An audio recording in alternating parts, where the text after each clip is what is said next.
Shalom, nous allons étudier la Metret dans Masechet Shvo'on. Nous reprenons à la seconde ligne. Shvoat Apikadon Ketzad. Quel exemple de Shvoat Apikadon? Tani Pikadon Sheshli Ve'adecha. On a dit dans la Mishnah, donne-moi le Pikadon que tu as, qui m'appartient. Et on avait vu qu'il y avait une marloquette dans le cas où il y avait plusieurs tfi'ot, plusieurs personnes qui lui réclamaient.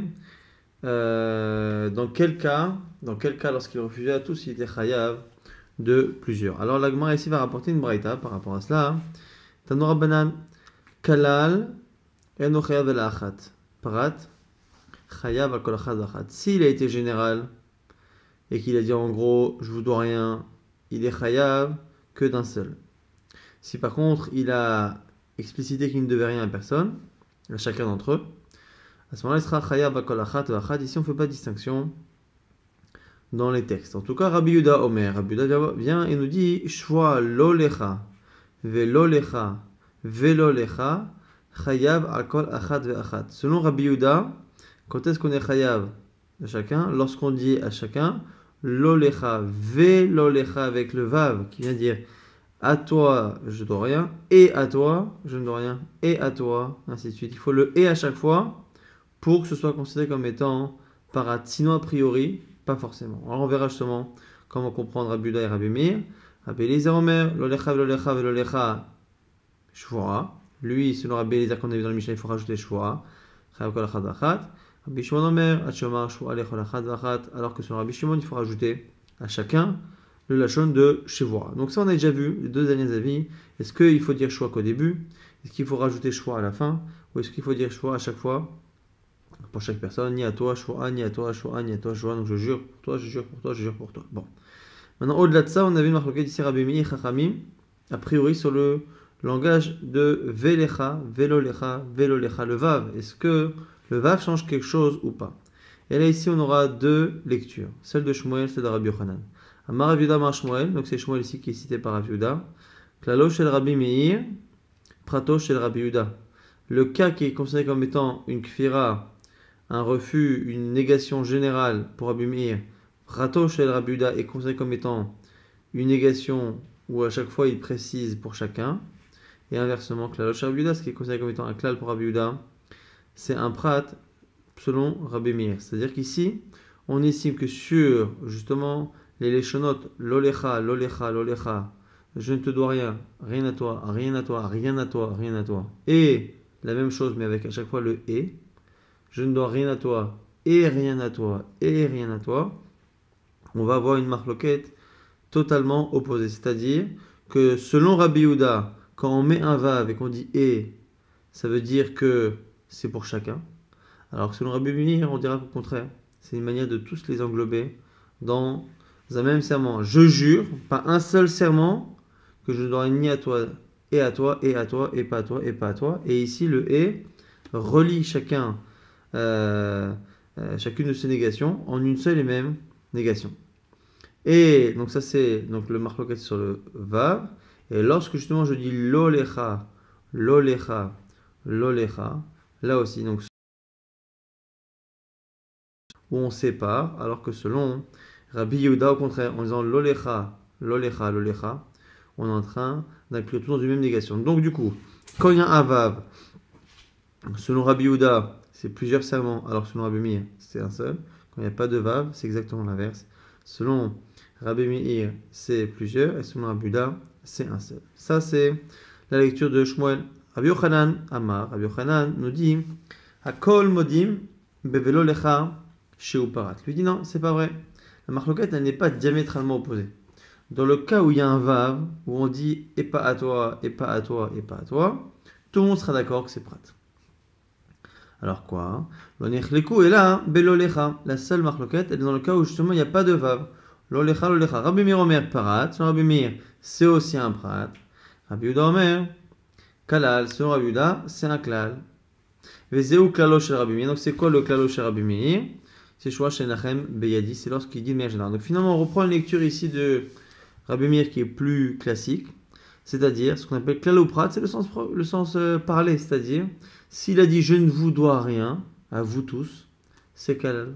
Quand il dit je ne dois rien ni à toi, ni à toi, ni à toi, qu'il y a un et, un vav entre chacun ou pas, ça ne change rien, ça s'appelle déjà un prat. Ça, c'est Rabbi Meir. Et viendrait Rabbi Yehuda dire non, il n'y a que lorsqu'il y a un vav que je suis d'accord avec toi que c'est un prat. Si par contre il n'y a pas de vav, ça reste un klal. Mais Maïk a muflagé. Quelle est l'origine de la marloquette Shmuel et Rabbi Yochanan? Shmuel Daek mi Braïta, Rabbi Yochanan Daek mi Matnitin. Un fait une déduction de la Mishnah et l'autre de la Braïta. Shmuel Daek mi Braïta, Shmuel fait cette déduction à partir de la Braïta. Midikamar, Rabbi Yehuda, puisque Rabbi Yehuda a dit Velo lecha pratave mikla de Shamael, Rabbi Meir de Amar klalave, ve Amar le Rabbi Yehuda pratave. Donc c'est ici Shmuel qui dit qu'à partir du moment où Rabbi Yehuda vient dire que le vav et le vav et le vav, c'est quelque chose qui est considéré comme étant un prat, a priori, il vient dire différemment, quelque chose de différent de ce qui a été dit auparavant. Et donc, forcément que Rabbi Meir sur le vav, il n'est pas d'accord. Alors qu'on verra que selon Rabbi Yochanan, c'est un peu délicat. Puisque selon Rabbi Yochanan, quand il y a un vav, tout le monde est d'accord. Or, c'est le cas qu'a choisi Rabbi Yehuda pour s'exprimer. Donc, pourquoi s'exprimer, en quelques mots, sur le cas sur lequel il est d'accord avec Rabbi Meir? Il devrait s'exprimer sur le cas justement où il n'est pas d'accord. Alors, Rabbi Yochanan Amar, Tavaïou le Rabbi Meir Prata Ave. Rabbi Yochanan te dirait que les deux, c'est prat, vav ou pas vav. Amar Rabbi Yehuda, bevelolecha modina lecha, belolecha palgina. Et donc, ici, Rabbi Yehuda viendrait dire, voilà. Toi, tu as dit, Rabbi Meir, que dès qu'on dit ni à toi, ni à toi, ni à toi, qu'il y ait un vav entre chacun ou pas, c'est un prat. Moi, je viens dire non, je ne suis d'accord que là-dessus, que sur le cas du vav. La Gemara dit, mais tout de même, c'est quand même délicat. Shmuel, ade odele odouye, l'iflog aleid pilouye. Avant même d'avouer la chose sur laquelle tu es d'accord, commence par dire d'abord sur le cas sur lequel tu n'es pas d'accord. Si on doit résumer la parole de Rabbi Yehuda en quelques mots, il aurait mieux fait de dire là où il n'est pas d'accord, et à la limite de son omission. Par ailleurs, j'aurais déduit que dans d'autres cas, il est d'accord.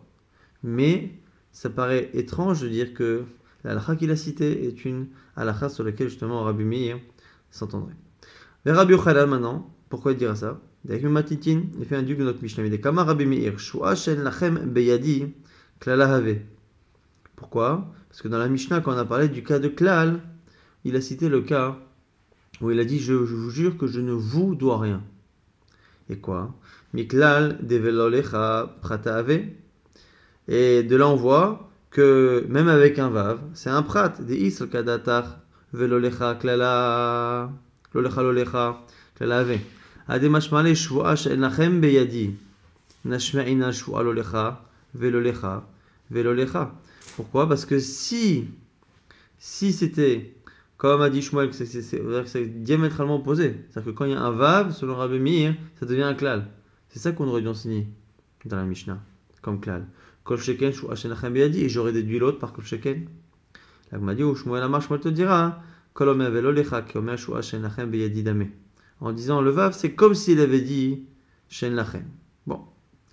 C'est une réponse, même si elle ne paraît pas forcément répondre complètement à la question. En tout cas, on rappelle qu'on a une marloquette Shmuel et Rabbi Yochanan sur la marloquette Rabbi Meir Rabbi Yehuda. Donc tout le monde est d'accord que quand on dit je ne vous dois rien à vous tous, que c'est un klal. La question c'est qu'est-ce qu'on appelle un prat? Alors dans Rabbi Yehuda, ce qu'on appelle un prat, alors on a deux versions. Donc selon Rabbi Meir, on a deux versions. Soit selon Rabbi Meir, ce qu'on appelle un prat, c'est quand il met pas le vav. Quand il met le vav, c'est klal. Et donc, dans cette version-là, Rabbi Yehuda viendrait dire exactement l'inverse. Exactement l'inverse. Que le vav, c'est un klal, et sans le vav, c'est un prat. Et autre possibilité, que selon Rabbi Meir, qu'il y ait un vav ou qu'il n'y ait pas de vav, c'est un prat. Et Rabbi Yehuda viendrait dire qu'il n'est d'accord que lorsqu'il y a un vav, et non pas lorsqu'il n'y en a pas. On essaie d'objecter ici à Shmuel Tnan. Lolecha, velolecha, velolecha. On a vu dans la Mishnah que quand on cite les cas de prat, à chaque fois on met un vav. À chaque fois on met un vav. Or, on a vu que normalement, selon Rabbi Meir, c'est pas un prat, c'est un klal. On m'a dit, Tane, lolecha, il faut enlever le vav. Tashma, Tani, Pikanon, Tsumetia, de Gazel Vaveda, pareil pour le kalaba de celui qui réclame plusieurs dettes. Il y a un vav à chaque fois. La dit Tane, Tsumetiad, Gazel, Avedala aussi, il faut enseigner sans le vav. Tash, Matani, Chitin, Usorim, Kusmin, pareil, celui qui réclame plusieurs types de graines que l'autre lui doit, donc du blé, de l'orge, de l'épeautre.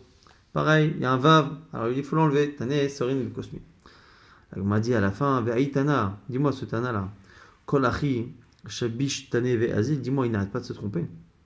Il est en train de me dire qu'il y a 3 erreurs. À chaque fois, il met des vav, des vav, des vav. Alors que c'est faux. Elle m'a dit là, Hamani, je préfère te dire que Shmuel dirait pas que c'est une erreur, mais que la Mishnah est selon Rabbi Meir. De Amar, Loshna Kazaït, Kazaït, Veloshna Kazaït ou Kazaït. Pratahave, qui dit par ailleurs dans Zvachim, qu'on dise Kazaït, Kazaït, ou qu'on mette un vav entre les deux, ça ne change rien. Là, ici, on parle d'un Kohen qui, au moment où il apporte un korban, il exprime une kavana qui pose problème par rapport au korban. On sait qu'on a des kavanot lorsque le Kohen apporte le korban avec l'intention de le consommer après le temps imparti ou en dehors de l'endroit dans lequel il est autorisé de le consommer. On a ici un problème de pigoule, donc c'est une marshava qui pose problème. Et la question se pose lorsqu'il a exprimé ces choses-là avec un vav entre les deux. Il a exprimé, il veut manger kazaït, donc une certaine quantité de kazaït, le minimum. Il veut la manger en dehors du zman, en dehors du makom de l'endroit. Est-ce qu'on estime qu'il y a eu 2 interdits? Est-ce qu'on estime qu'il n'y en a eu qu'un seul? Pour savoir si les 2 marchent en même temps ou si le premier empêche le deuxième d'avoir effet. En tout cas, là-bas, selon Rabbi, le vav ne change strictement rien. Donc c'est pour ça dans notre Mishnah, effectivement, la Mishnah va, un peu comme a dit Rabbi Yochanan, c'est-à-dire que le vav, finalement, c'est pareil que sans vav, selon Rabbi Meir. Tâchement, laisse encore une fois d'objecter à Shmuel, midide de la Mishnah de Rabbi Meir, Omer, afilou chita us ora vekusemet, chayav kol achad v'achad. Encore une fois, Rabbi Meir, c'est marqué là-bas, même chita us ora vekusemet, c'est chayav. Alors là, ici, non seulement il y a un vav, mais si tu veux dire que Dafka sans le vav, Tanechita ou Sora ou Kusemet font lever le vav, la dit Maya filou. Alors pourquoi Rabbi Meir a dit, même s'il a dit Chita, c'est Ora Kusemet? Puisqu'on a déjà cité avant, quand il lui dit tu me dois des Seorim, des Chitim et des Kusmin, pourquoi ressortir ce cas-là si ce n'est justement pour m'apprendre que même avec le vav, c'est Chayav?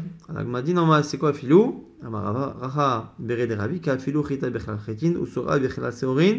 Et Kusemet et Bichelal Kusmi. C'est pour nous dire que même s'il a employé le singulier, le blé, l'orge, l'épeautre, c'est une allusion ici évidemment, plusieurs milliers de graines et non pas une seule graine. Teni Pikadon Soumetiad, Gazel Vaveda, Sheshli, Vedecha, on prend la suite de la Mishnah.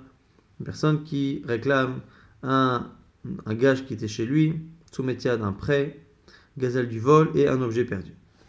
Teni Chitin Sorim, et la suite c'était par rapport justement au type de graine que la personne lui devait. Rabbi Yochanan, Pruta Mikula Mistarefet. Nous dit Rabbi Yochanan, normalement pour être Chayav Korban, il faut un minimum. Minimum, c'est une Pruta, par rapport ici à de l'argent. Même si chacun réclame moins d'une Pruta, et qu'à la fin il y a une Pruta, donc la Pruta vient du cumul, donc il faudra qu'il soit Chayav ici d'une seule. Donc celui qui nierait de manière globale plusieurs dettes qui cumulent arriveraient à une Pruta, il serait Chayav du Korban. Plegeba Ravacha et Ravina, il y a une marloquette à ce sujet entre Ravacha et Ravina. Chadama aprate michayve, aklala lo mechayev, chadama aklala nami mechayev.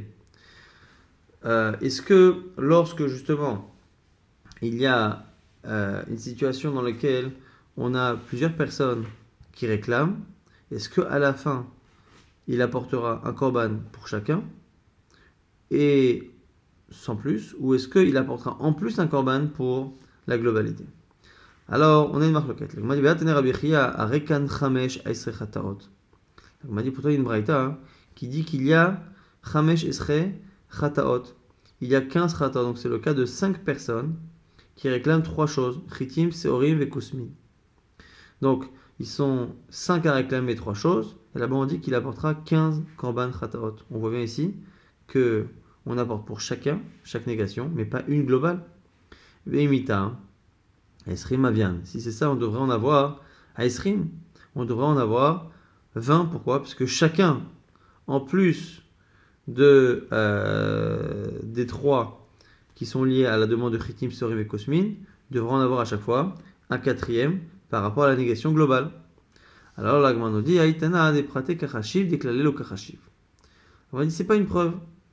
Pas une preuve contre celui qui dit qu'il y a un klal, qu'on est chayav sur un klal également. C'est parce que là-bas peut-être qu'on a compté que les korban particuliers, mais pas le korban global. Pour bien nous montrer qu'ici, quand on est 5 à demander 3 choses, on a bien 15, mais dans le fond, si on pense qu'il faut être collé, on rajoute un.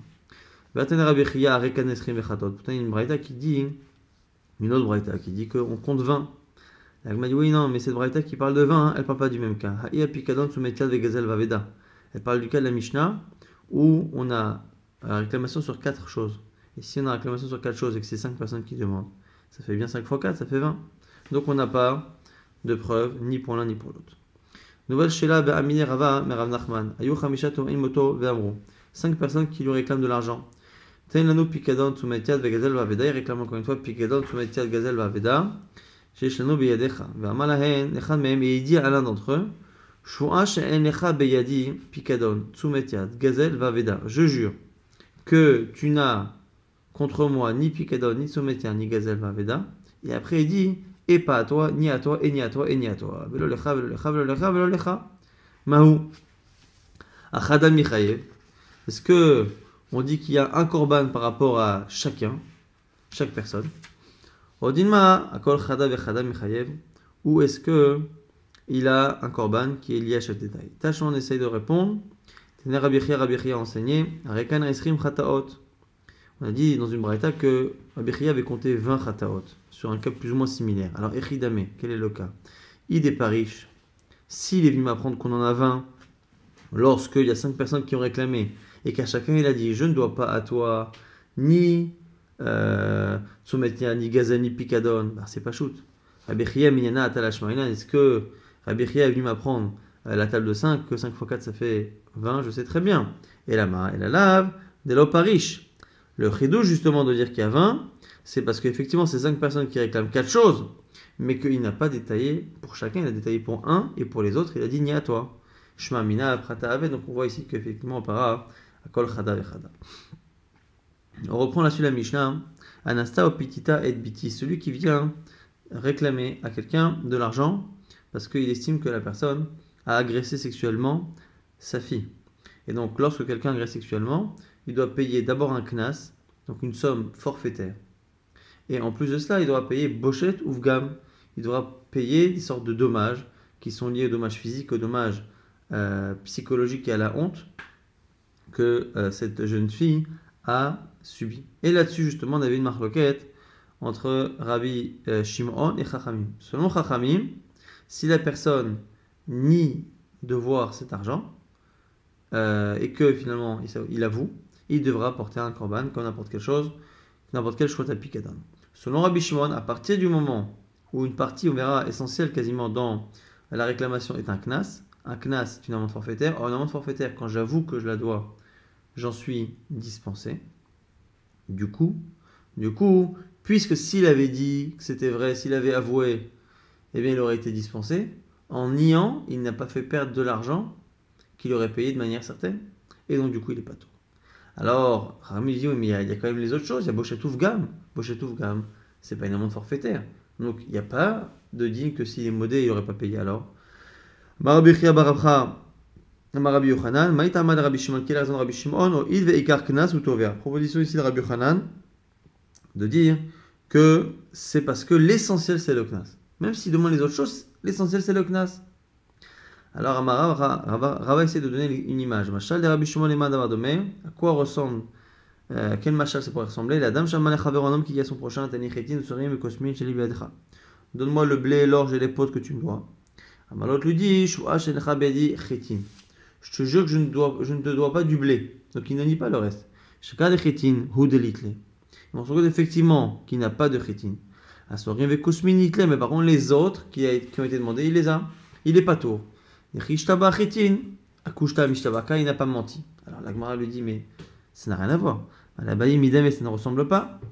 Atam, Bechetim, Kakafale, Besorim, Bekosmilo, Kakafale, là-bas, effectivement, il n'a jamais nié le reste. Donc c'est normal qu'il soit pas tôt. Achabechula Milta, ou des Kakafale. Alors que là, ici, même si tu dis que l'essentiel de la réclamation était par rapport au Knas, Lui, il a tout nié, il a dit j'ai jamais touché ta fille, donc il a nié Knas, Boshetouf Gam. Halo Damiel Aleoma la Chavarotani Chitin Usurim Vikosmin Shishivedecha. Si on veut faire une comparaison, c'est avec un cas où la personne lui demanderait trois types de graines, Chitin Usurim Vikosmin, et que l'autre Shfu'ashen Chabeadiklal, il jure qu'il n'a rien. Chaka Chitin Hudelitle As Urim Vikosmin, Itle Demchev, et on aurait vu quoi? Qu'effectivement sur le principal, il n'a pas menti, mais sur les autres, il a menti. Mais évidemment qu'il est chayav dans ce cas-là, alors quoi? Et là, Kiata Ravina Rabbi Yochanan, ici on donne une autre logique de Rabbi Yochanan. Il a dit vrai, Rabbi Shimon, Knas utovea velo boshetuvgam. On part ici du principe que le bonhomme ne réclame que le Knas. Il ne réclame pas boshetuvgam. Il dit vrai, Chachamim a boshetuvgam utovea. Alors selon Chachamim, on part du principe qu'il demande boshetuvgam. Ben ma kamiflagé. Alors sur quoi discute-t-il? Ma'afa par Rabbi Shimon Sava lo shavik inish midé de kitz vetava midé de lo kitz. Selon Rabbi Rafapa, Rabbi Shimon pense que quelqu'un ne commence pas par réclamer un argent qui n'est même pas fixe, qui est variable. Il commence d'abord par demander ce qu'il est certain de toucher de manière fixe et le knas. Et il demandera plus tard à la limite le reste parce qu'il ne faut pas trop demander tout de suite. Alors que Rabbanan, c'est vrai, lo shavik midé dichrimodebe, l'homme iftar lui attend. Normalement, on demande d'abord quelque chose que je suis sûr d'avoir parce que même si j'avoue, je ne suis pas dispensé. Et après le knas, qui si je l'avoue par contre j'en suis dispensé. Et donc, c'est pour laquelle on dit que si il a réclamé le knas, coach le canard sur qu'il a réclamé, Bochet, Uvgam, Adran Alach, Shuat Apikadon, on a terminé le Perek Shuat Apikadon, on va parler maintenant de Shuat Adayanim, les cas où dans la Torah, le juge fait jurer une personne. Alors, le premier cas qu'on va citer ici, c'est Modem et Miktsat Ta'ana, celui à qui on réclame de l'argent et qui avoue une partie de cette dette. S'il avoue une partie de la dette qu'on lui réclame, à ce moment-là, il devra jurer, c'est Minatora, on le fera jurer, on verra exactement les détails d'application de cette halakha. Celui qui demande 2 ma'od de kesef et l'autre nie finalement l'équivalent d'une prouta, donc bien moins. Pato. À ce moment-là, c'est bon. Si la oda, par contre, si l'aveu n'est pas de la même espèce, on verra ce que ça veut dire, que la réclamation, ça ne marche pas. Ketsad, exemple. Shtekesef libiadecha, encha bedi et la prouta. Le type lui réclame du kesef. Et l'autre lui dit je n'ai qu'une prouta. Alors, pato, il est pato. Pourquoi? Parce que kesef, c'est l'argent, le métal argent. Et prouta, c'est en échochette, c'est en cuivre. Or, c'était des monnaies différentes. Donc il y avait l'or, l'argent et le cuivre. Et donc dans les monnaies d'or, il y avait des pièces avec des poids différents. Dans les monnaies d'argent, il y avait aussi des poids différents. Et dans les monnaies en cuivre également, il y avait des poids différents. Donc on pouvait, à la limite, comparer, dire voilà, si la personne lui réclame un poids X en argent, et que l'autre lui dit non, je te dois que X divisé par 2 ou par 3 en argent, ça va encore. S'il passe à une autre monnaie, c'est une autre espèce, puisque chacune des monnaies peut avoir une valeur qui fluctue, et donc du coup, quand la personne lui réclame une monnaie que l'autre lui répond, lui avoue une partie mais avec une autre, c'est pas une partie. Si la personne lui dit voilà, tu me dois, on pourrait parler aujourd'hui de monnaie, ce qui dit voilà, tu me dois $200, l'autre dit non, je te dois 50 €, ça s'appelle pas Oda'a Mimin a Ta'ana. Shtekesef ou Pruta libiadecha enecha biadi la Pruta, si le type lui réclame 2 marot de kesef, d'argent, mais en plus une Pruta de cuivre et que lui avoue sur la Pruta, il est chayav. Donc on voit que c'est pas une question de quantité, mais c'est une question de type. Donc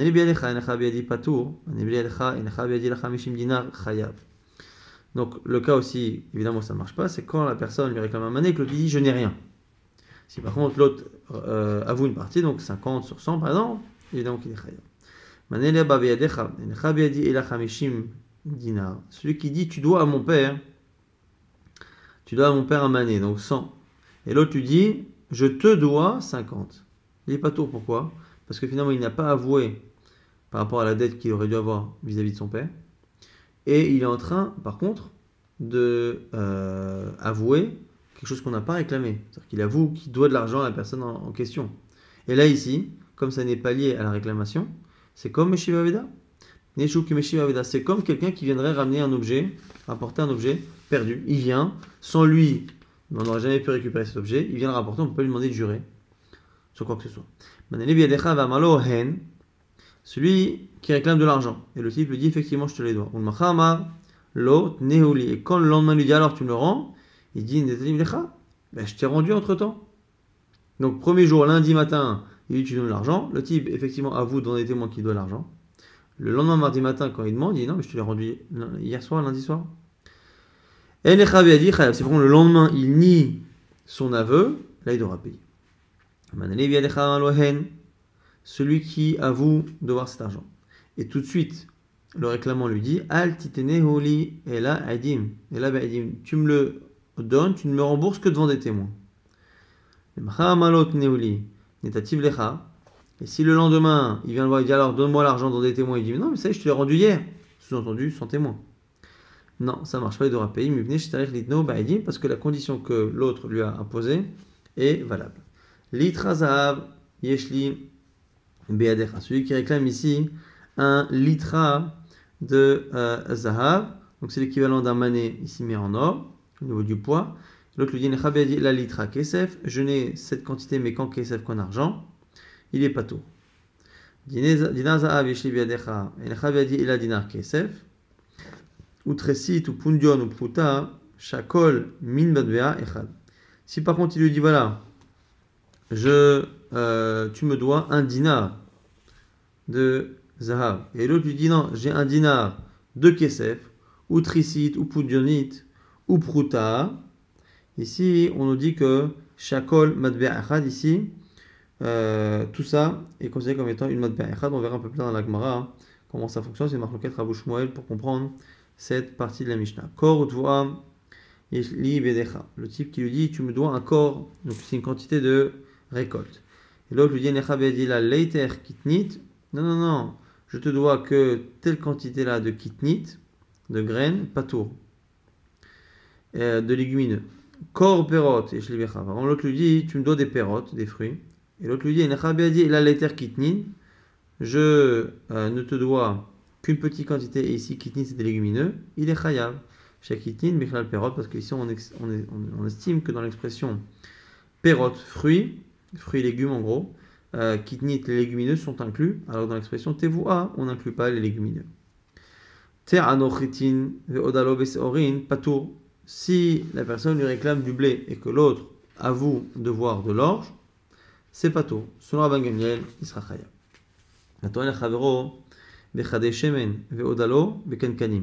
Celui qui réclame des tonneaux ou des grandes fioles d'huile, et l'autre lui avoue qu'il a des katkanim, des cruches vides. Admon Omer, O'il ve'odalo, memixat miminata ana yishava. Chachamim omrim, enoda'a miminatana. Alors, selon Admon, à partir du moment où il a avoué sur le contenant, eh bien, il y a enoda'a miminata ana. Alors, selon Chachamim, l'essentiel c'était sur le contenu. Or, sur le contenu, il n'a rien à voir. Amar Gamliel, Roéani et Divrei Admon. Amar Gamliel dit j'entends les paroles, enfin je vois ici, mais je comprends en tout cas les paroles de Admon, qui effectivement s'appelle Oda Amiminatarana. Terno Kelim et Karkaot. Celui. Alors, on verra ici qu'on ne peut pas jurer par rapport au Karkaot. Donc, le fait d'avouer par rapport à des terrains ne peut pas créer une obligation de serment de Shvat Adainim. Terno Kelim et Karkaot. Celui qui réclame des objets et des terrains. Et il avoue les biens, une partie des biens et il nie une partie des biens. Donc, soit il avoue pour les biens meubles et il nie les biens immobiliers, ou exactement l'opposé, pato, il sera pato. Parce que quoi qu'il arrive, à un moment donné, on dira que soit il jure à cause des biens immobiliers, soit il jure à cause des biens meubles, mais il jure à propos des biens immobiliers. Or, les biens immobiliers ne peuvent être ni la source, ni le sujet sur lequel on jure. Si il nie une partie des terrains, là aussi, il est patour. S'il a nié une partie des kelim, et qu'il avoue une partie des kelim, donc des ustensiles, des objets meubles, à ce moment-là, par rapport aux biens meubles, il a une oda amimixat atarana, Et à ce moment-là, il a une obligation de jurer. Comme il jure, il peut jurer maintenant en plus, on appelle Gilgul Shvua, c'est que puisqu'on le fait jurer sur les biens meubles, on peut le faire jurer sur les biens immobiliers, mais on ne peut pas créer une obligation de jurer uniquement par rapport au terrain. Car on nous dit que les biens meubles, on avait ici chez En Chariout, Zokekin entraîne dans le serment les biens qui eux sont des biens immeubles. On ne peut pas faire jurer quelqu'un à cause de l'argument de quelqu'un qui n'a pas toute sa tête. Cheresh, shoté, vekatan, ce sont les expressions pour ceux qui n'ont pas de darat. Donc cheresh, c'est sourd-muet, shoté, le fou, katan, le mineur. Et on ne fait pas jurer un enfant. Mais on peut jurer pour un katan. On verra exactement en quoi c'est pas contradictoire avec ce qu'on a vu. Ou l'egdesh, c'est par rapport à ce qui est egdesh. Maintenant, la Gemara va nous donner un peu le mode d'emploi de la Shoah. Comment on fait jurer un Rav Yutam Rav? Rav nous dit comme ce qui est marqué dans la Torah, comme c'est marqué lorsqu'Abraham a fait jurer Eliezer de ne pas prendre des filles pour son fils Israël de la région, il lui a dit je te fais jurer par Hachem. Donc il faut mentionner le nom d'Hachem. Ravina dit Ravashi Keman, comme qui ça va? Rabbi Chanina Bar Idi de Ama Beinan Shema Miuchat. Comme ce qu'a dit Rabbi Chanina Bar Idi, qu'il faut effectivement le nom d'Hachem pour faire jurer quelqu'un. Amarle, Afilut et Marabanan Amri Chinouy. Kamina Tsarech Liat poussé, Chefsa Bidé. Il m'a dit non, même ceux qui disent qu'il ne faut pas forcément le nom d'Hachem, mais même un Kinouy, Ker, Achom, Vechanoun, comme on a vu, ça marche. Pourquoi c'est important de dire comme la Shoah là-bas d'Abraham? Pour dire qu'il faut prendre un objet de mitzvah. Là-bas, Abraham avait demandé à Eliezer de mettre la main sur sa hanche, une allusion à la Mila, donc à une mitzvah. Et donc c'est ça qu'on apprend. Au-delà du nom d'Hachem, qu'il soit Kinouy, pas Kinouy, c'est une marloquette, mais en tout cas, il faut au moins qu'il prenne un objet dans les mains.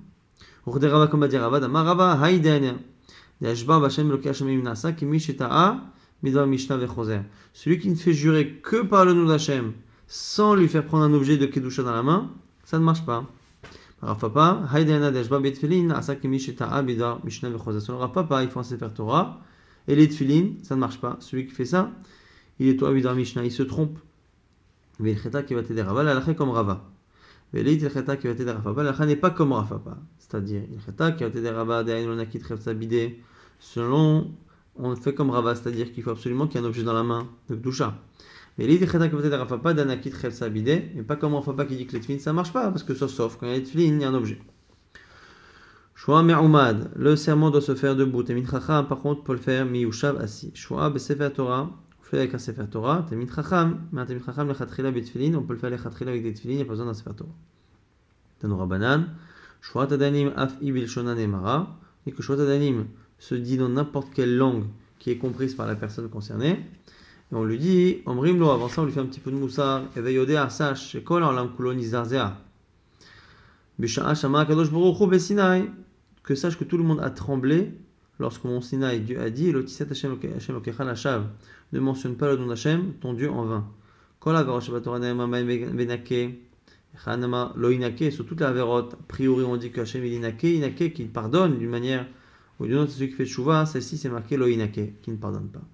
Kol Averot Shabbat Torah Nifraim Mimenu Vekan Mimenu ou Mimishparto, toute la Averot de la Torah, normalement, c'est que nous qui payons, mais là, c'est nous, c'est la personne et sa famille.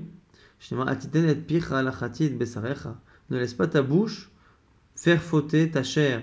Ici, la chair, c'est sa famille. Quand c'est marqué là dans le verset, ne t'écarte pas de ta chair, de ta famille. Toute la averot, normalement, c'est qu'une personne qui paye. Ici, de lui, de tout le monde, Allo vechachesh veratzoach veganov venaof là-bas. Le vechachesh est quelqu'un qui allo, donc c'est le fait de jurer. Vechachesh c'est le fait de nier. Et après c'est marqué veratzoach.